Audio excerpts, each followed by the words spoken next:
We are continuing transcription, and let's talk about how we started. We now know RNA polymerase II is our all-purpose enzyme that's going to transcribe and make mRNA for us.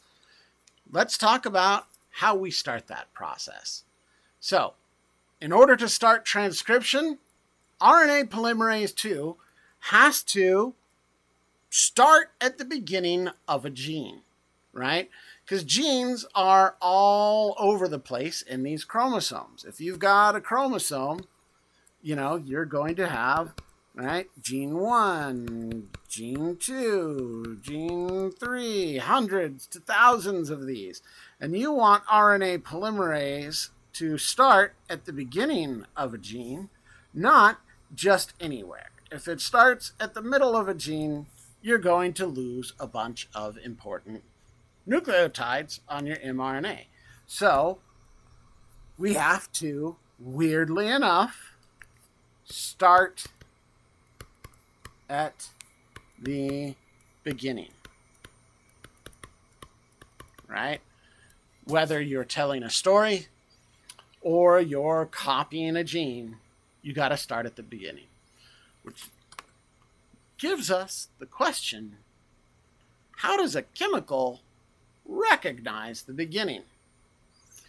And lucky for us, it's actually a pretty easy answer, right? So before each gene,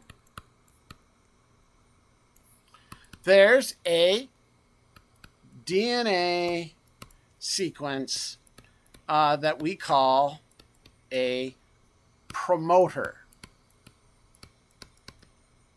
There's a lot of different sequences of DNA that act as promoters. The example I like to use is the Tata box.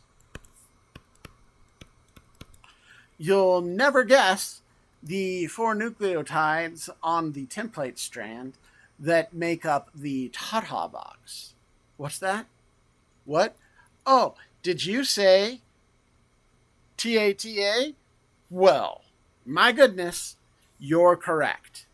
All right, so when you look at a gene,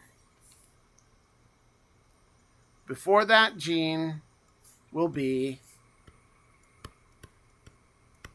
the promoter. And RNA polymerase II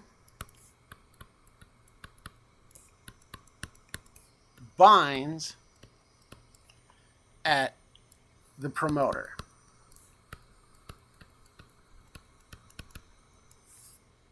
So,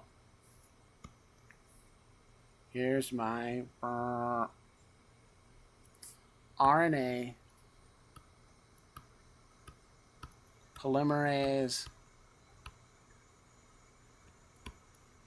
II. Now, if you're a bacteria, that's all there is to getting started. If you're a eukaryote,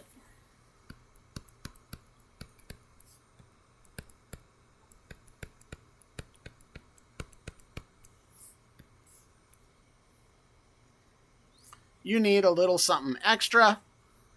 We have transcription factors.